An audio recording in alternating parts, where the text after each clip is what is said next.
Hi guys, today I'm gonna show you how you get the best out of this camera by using this pixel shift multi-shot function.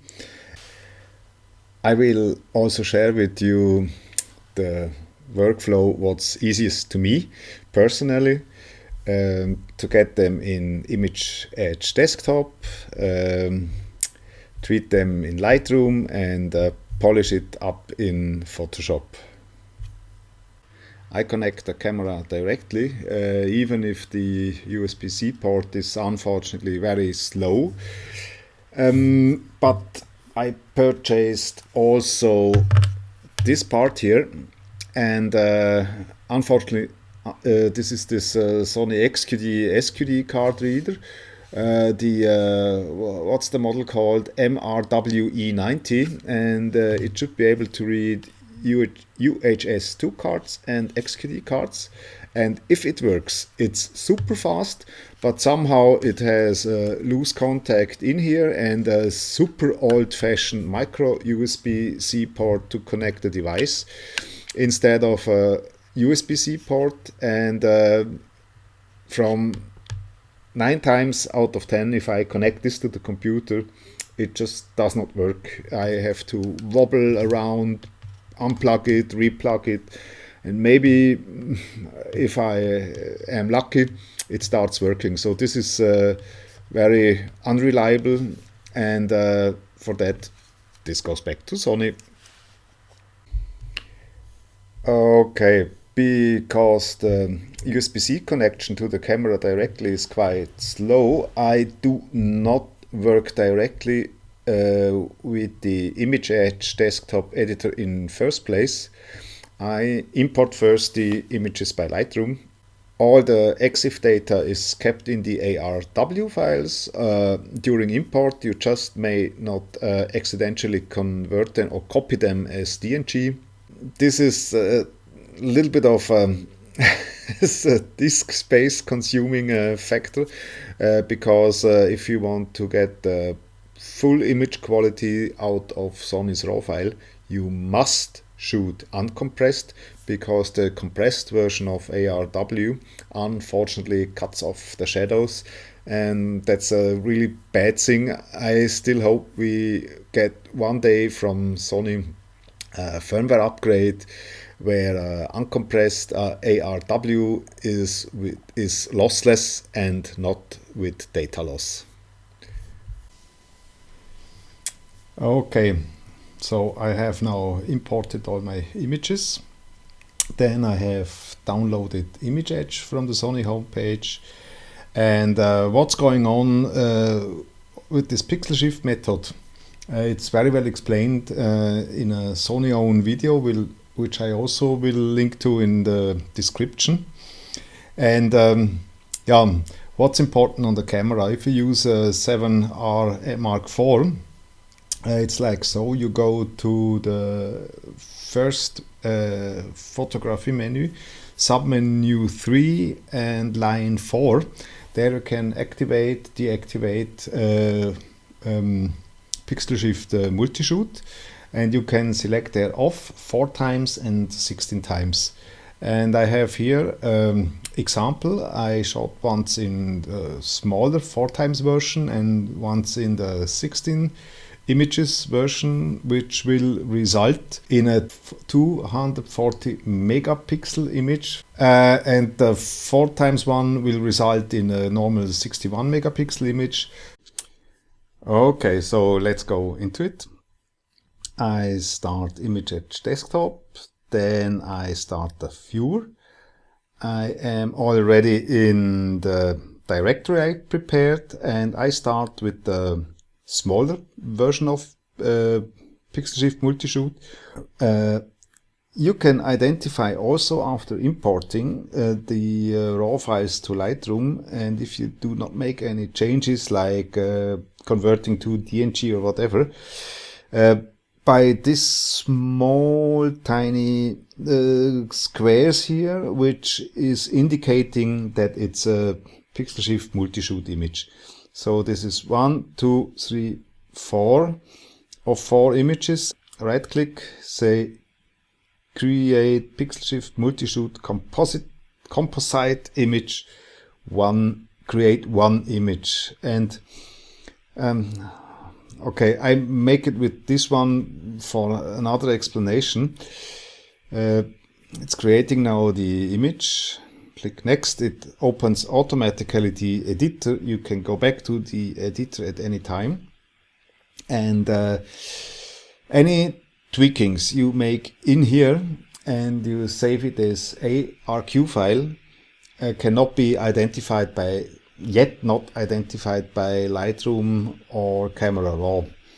So I personally figured out that things like remove chromatic aberration or lens correction to my eye work out better if I correct them by Lightroom/Camera Raw than in here. So I keep everything here as it is, because tweaking something in here, you must export it to TIFF, and even if you do that with 16-bit and Adobe RGB 1998 color space, it's ending up in strange halos and fringing, whatever. Believe me, just export it or save the result as ARQ file as it is. Don't change anything in here, because Camera Raw can, to my eyes, do it better. If you have some other experiences and I just do not know how to use this correctly, just write it down in the comments and help me getting better. So I just say now save as. Then I already prepared here a directory, and I save this now as PMS file. Okay, oops, save. It's gonna be saved. This takes a few seconds. It's a lot of data it has to calculate. The ARQ file will also turn out quite big. You can close the editor. So let's go back to Lightroom. Let's update ARQ results by synchronize folder. So here we have it. Right click, go to folder in library. I rehearsed already, so for that I have Photoshop file in. Let's rename this to edit rehearsal. Oops, rehearsal. And go now into this file. So this is a raw file, and I want to avoid to tweak it in here in Lightroom, because I send it always directly to Photoshop, but not as a pixel file. I open it as Smart Object in Photoshop, which retains all raw information also in the Photoshop file, and I can go into the Photoshop file at any time and tweak it as I want it to have been tweaked. So open as Smart Object.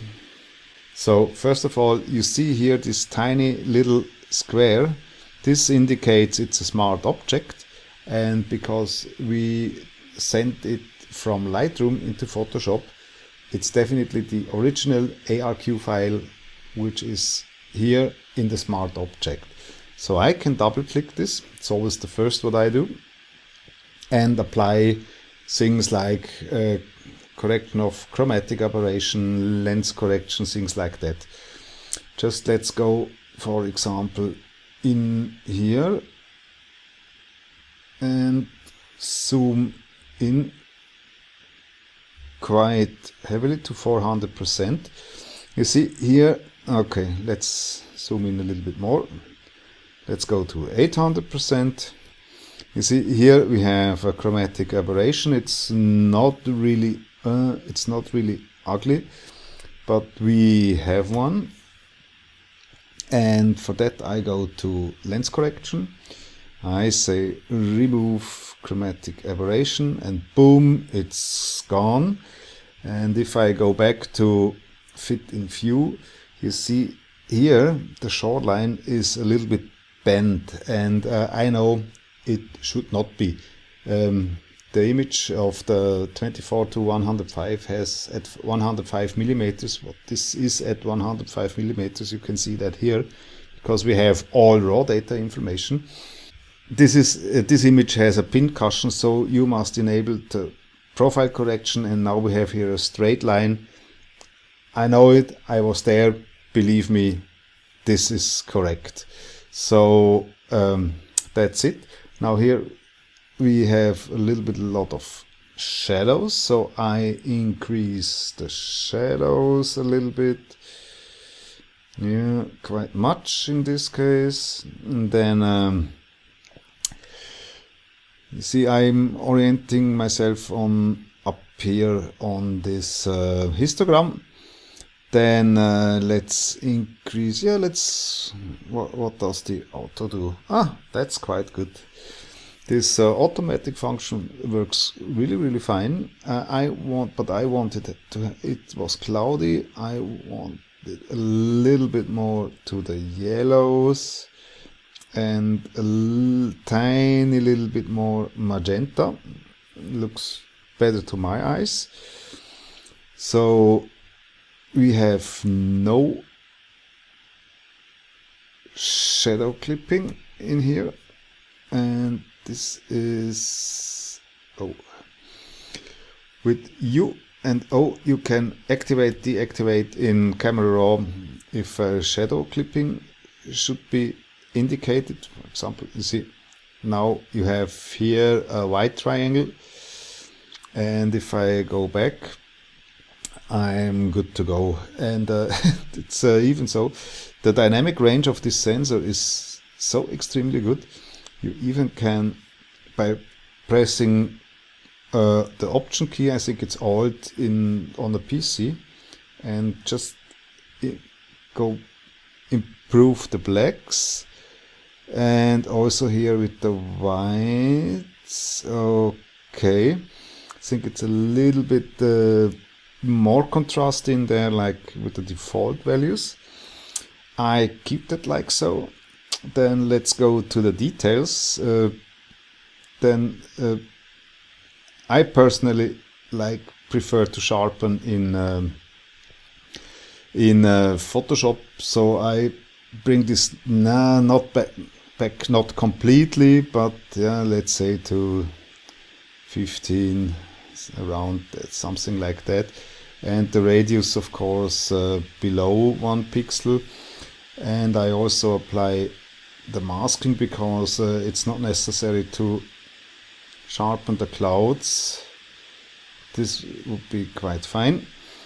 And let's zoom in here to 400% if we need any noise reduction. Normally see this best here. I think there is no noise reduction needed. Definitely not. Fit in view. Okay, so now I click to the gradient mask. Then I first reset all local settings, apply the gradient mask, as I know this will turn out quite good. And I want to enhance the sky now a little bit, and you can do this by simply, where is it? By pushing the dehaze slider carefully to the right side, and I think this is kind of sufficient. The only thing is the peaks are now also affected, so click now to range mask and color, and just mark here the colors of the sky, and bang, did you see? It removed the dehazing from the peaks. And now I also, because this affects the noise, I put in a little bit of noise reduction it's the clouds, so the value can be quite good, quite high. And maybe we can also put in a little bit of clarity, what enhances the sky a little bit more. And this is good to my eyes. Enter, enter, enter. This looks now good to me. And then here, the rising of the shadows just brought down the colors in the forest a little bit. And it makes no sense to enhance the colors overall. Command Z. I just will take now a brush. Yeah, that is quite right in the size. Then the flow is 100%. It's set to auto mask, and I want to know what I'm doing. So, and now I paint in. I paint in here a little bit with this brush, just like so. And okay, it's a little bit too much here, so I activate erase. Have about the same brush size. You know, let's take back the feathering a little bit. Okay, now just paint over here a little, because I do not know why this automatic thing, sometimes it works fine. Here it seems not. Anyway, it's not so interesting, because the only thing I want to do is first I reset this, of course, and then I bring back some saturation. And I also shift the color temperature a little bit to the yellows, and the tint a little bit to the greens, and give here the little bit of natural tones back to the forest. So I go back to set, zoom in here by 100%, because I'm afraid, oh no, that are trees. That's quite fine. Let's go back to fit in view. So then here it's a little bit hazy, but I will correct this in Photoshop, and I show you how. So let's click here OK. And bang, I have all my corrections back in Photoshop. So you see, it was a little bit a hazy day, and this looks not good to me in this section of the image. So what I'm gonna do now is I make a copy. Then I click somewhere here in the gray field, say rasterize layer. Then I zoom in here to 200% to see what's going on. And then I use here normally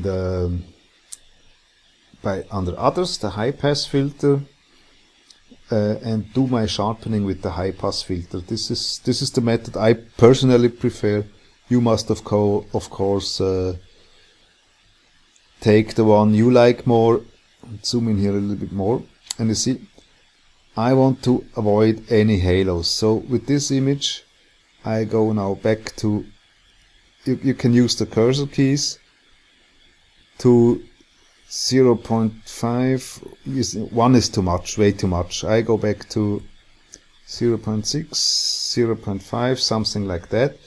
Okay, apply this, and to make this visible, you just change the blend mode from normal to linear light, and you have a beautiful sharpening. And please do not forget, we are now here at 200% magnification. If I go back to 100%, this looks absolutely perfect. And more sharpening is, to my personal perception, too much. Okay, fit on screen. Then what I do now is I make now by pressing Shift Option Command E a merged layer. Oh no, it's not necessary. We can save this space and just